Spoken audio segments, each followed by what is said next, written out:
요셉은 17세의 나이로 애굽의 노예로 끌려가거든요. 어찌 보면은 요셉은 소위 초등학교, 중학교, 고등학교, 대학교도 못 나왔어요.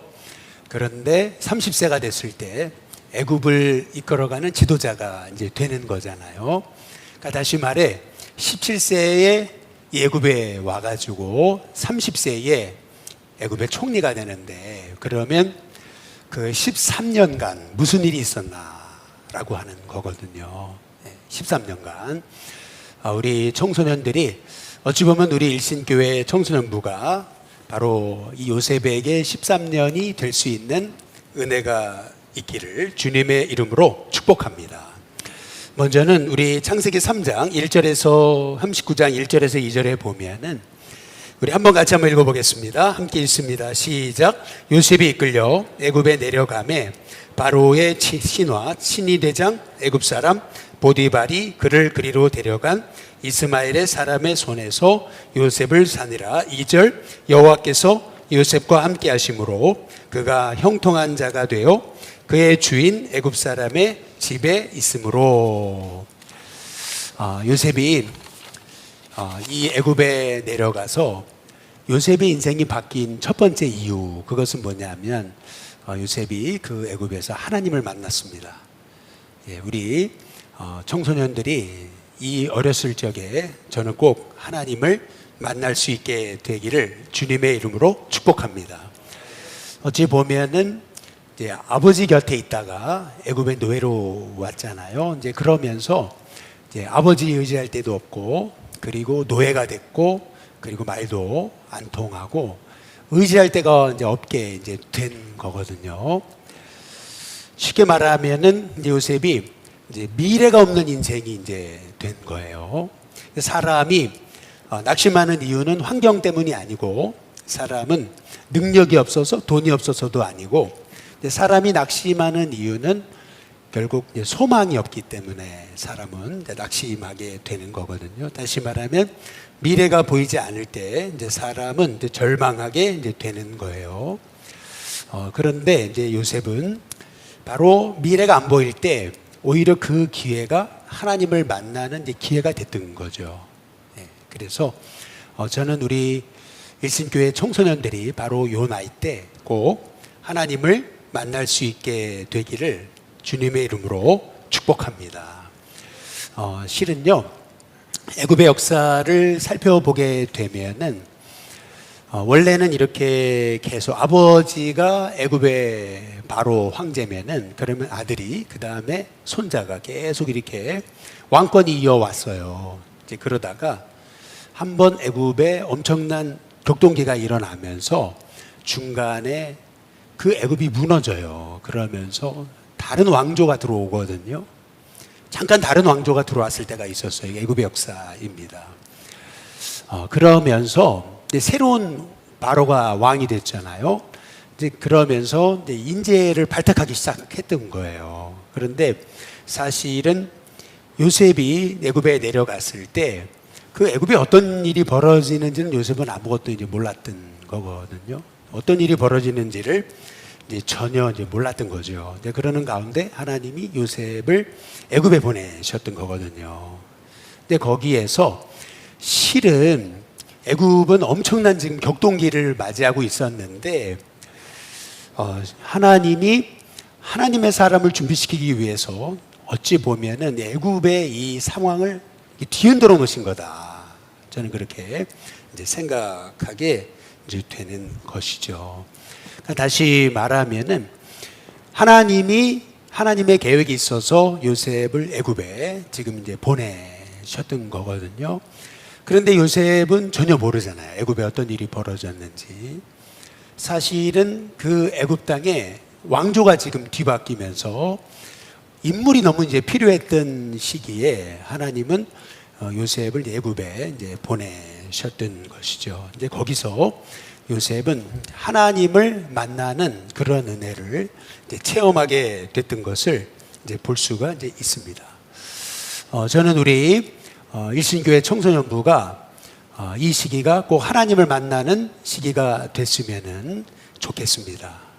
그래서 우리 좋은 우리 선생님들 옆에 이렇게 많은데 우리 청소년들에게 하나님을 알려주는 우리 청소년들이 되기를 주님의 이름으로 축복합니다. 두 번째는 오늘 창세기 39장 3절에서 4절에 보시면은 우리 같이 한번 읽어보겠습니다. 함께 있습니다. 시작. 그의 주인이 여호와께서 그와 함께 하심을 보며 또 여호와께서 그의 범사에 형통하게 하심을 보았더라. 요셉이 그의 주인에게 은혜를 입어 섬김에 그가 요셉을 가정 총무로 삼고 자기의 소유를 다 그의 손에 위탁하니. 요셉이 이제 하나님을 이제 만나잖아요. 오히려 애굽에 내려가서 그 어려움을 통해 하나님이 내 인생을 주관하신다. 이제 그거를 이제 믿게 이제 되는 거거든요.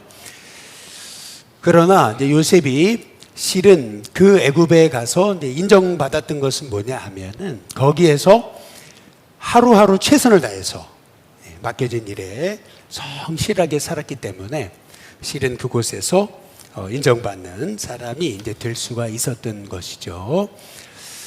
저는 우리 청소년들이 하나님을 믿기 때문에 내가 하나님을 의지하니까 하나님 다 알아서 해주시겠지 이게 아니고 여러분들이 하나님을 믿기 때문에 더 열심히 세상 속에서 믿음으로 살아갈 수 있는 우리 청소년들이 될 수 있기를 주님의 이름으로 축복합니다. 그러니까 하나님의 사람은 어찌 보면 유행을 바라는 사람은 아닌 거예요. 하나님의 사람은 열심히 하나님 의지하고 기도할 뿐만 아니라 내 삶의 자리에서 내가 맡겨진 일에 최선을 다하는 사람이다. 열심히 공부하고 또 열심히 노력하고 또 열심히 애쓰는 사람이어야 된다 라고 하는 것을 우리가 요셉의 삶을 통해서 이제 볼 수가 이제 있는 거죠. 어찌 보면은 요셉은 학교 생활 여러분으로 치자면 적당히 하지 않았고 그리고 또 열심히 하루하루 맡겨진 일에 최선을 다하지 않았을까라고 하는 이제 그러한 생각을 갖게 돼요. 우리 청소년들도 여러분의 시기가 정말 맡겨진 일에 하나님을 믿기 때문에 더 열심히 최선을 다하는 우리 청소년들이 될 수 있기를 주님의 이름으로 축복합니다. 마지막으로 요셉을 이제 바꾼 게 있어요. 사실은 요셉의 인생이 완전히 뒤바뀔 수 있었던 원인은 뭐냐 하면은 이거예요. 오늘 제가 하려고 하는 얘기가 그 얘기인데 먼저는 17세에 이제 애굽에 끌려왔잖아요. 그래서 그 고난이 오히려 하나님을 만나는 계기가 됐고 그래서 하나님 만났기 때문에 하나님 믿는 사람으로 맡겨진 일에 최선을 다했어요. 그런데 최선을 다했지만 요셉은요 뜻밖의 사건을 겪는 거예요. 그 뜻밖의 사건이 뭐냐 하면은 열심히 살았는데 감옥에 간 거죠. 열심히 살았는데 감옥에서 자기가 의지했던 사람이 자기를 잇는 거예요. 그리고 감옥에서 열심히 그렇게 애쓰고 노력했는데 한 2년간 하나님이 자기를 잊어버리시는 것 같은 그런 상황을 이제 만나게 이제 됐던 것이죠. 근데 실은 요셉의 인생을 바꾼 거는 언젠가라고 생각했을 때 저는 그래요. 요셉의 인생을 바꾼 거는 요셉이 뜻대로 되지 않았을 때 그때가 실은 요셉의 인생을 바꿔놓은 겁니다. 세 번의 뜻대로 안 되는 거거든요. 그 열심히 노력했어요. 애썼어요. 그런데 오해받아서 감옥에 갔잖아요. 그리고 감옥에서 최선을 다했어요. 그런데 열심히 섬겼던 사람이 자기를 잊어버려요. 뿐만 아니라 한 2년 정도 지금으로 말하면 28에 30살 사이 한 2년 정도 아무리 기도했는데도 하나님 응답하시지 않는 것 같아요. 그 시기가 요셉의 인생에는 저는 가장 위기였을 거다. 이제 이런 생각을 하는 거예요. 그런데 실은 요셉의 인생이 완전히 역전을 할 수 있었던 원인은 어디 있었는 거냐 하면은 바로 그 세 번의 절망의 시기, 그 시기에 요셉이 했던 일이에요. 뭐냐 하면은 요셉이 그 자리에서 벗어날 수 있었던 원인은 무엇이었냐 하면 그가 꿈쟁이로 알려졌던 거거든요. 꿈쟁이. 그러면 제가 여쭤보겠습니다. 꿈을 여러분이 꿉니까? 하나님 꾸게 하십니까? 어떻게 생각하세요? 예, 꿈을 여러분이 꾸는 겁니까? 아니면 하나님 꾸게 하시는 겁니까? 어떻게 생각해요? 예, 여러분 꿈은 하나님이 꾸게 하시는 겁니다. 꿈은 하나님이 나에게 주시는 거거든요. 여러분 그러려면은 어떻게 해야 되냐면은 실은 요셉이 꿈쟁이로 알려졌다는 얘기는 뭘 의미하는 거냐면은 요셉이 그 절망적인 시간에 기도했다라고 하는 것을 알 수가 있는 거예요. 예, 그 절망적인 시간에 기도했다라는 것을 알게 이제 되는 거거든요. 그러니까 다시 말하면 하나님과 이제 교통한 거예요. 그래서 요셉이 결국 그 위기를 이제 벗어날 수 있었던 거거든요. 그래서 저는 우리 청소년부가 우리 지금 조성훈 전사님을 중심으로 꼭 기도하는 우리 청소년부가 될 수 있기를 주님의 이름으로 축복합니다. 그래서 우리 전사님한테 기도를 알려달라고, 기도는 어떻게 하는 거냐고, 나에게 기도의 비밀을 알려달라고, 그렇게 전사님한테 우리 청소년들이 부탁했으면 좋을 것 같습니다.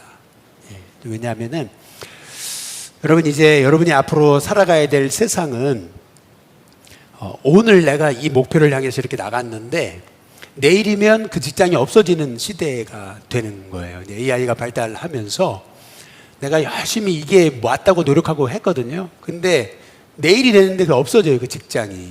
이제 그런 시대가 이제 왔잖아요, 사실은.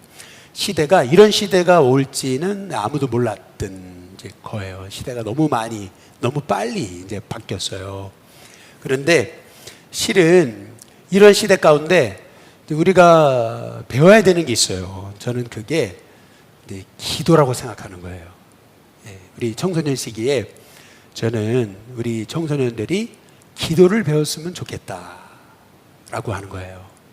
그래서 우리가 한번 잘 생각을 해보면은 요셉이라는 인생이 결국 30세 인생이 풀릴 수 있었던 원인은 무엇이었을까? 결국에는 저는 그렇게 생각해요. 그 밑바닥의 삶 속에서 요셉이 기도하는 삶을 잃어버리지 않았다. 그 생각을 하고 있는 거예요.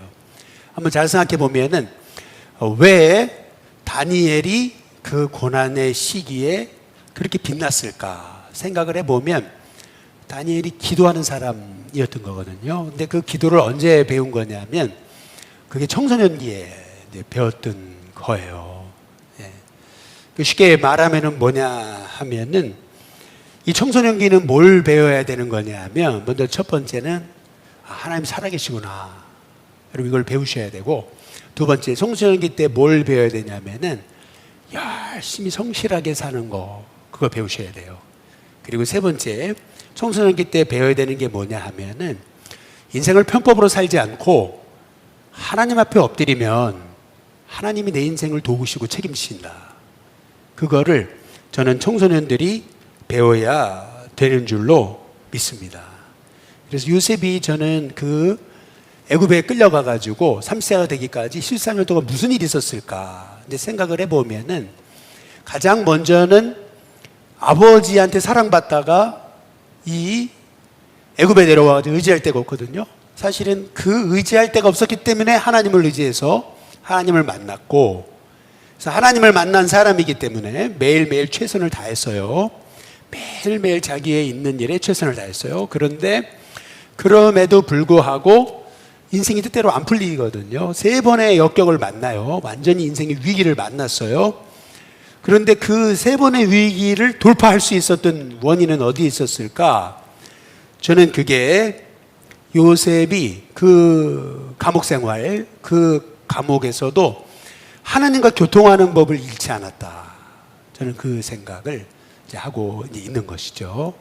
그래서 저는 우리 청소년들이 우리 전사님께 우리 청소년부가 기도하는 청소년부가 될 수 있게 해달라고, 청소년부 때부터 기도를 많이 알려달라고 이제 그렇게 요청하는 우리 청소년들이 이제 됐으면은 좋겠습니다. 우리 청소년 시기에 여러분들이 하나님을 알고 하나님 앞에 엎드리고 이제 기도한다라는 거, 저는 이게 축복 중에 축복이라고 분명히 믿습니다.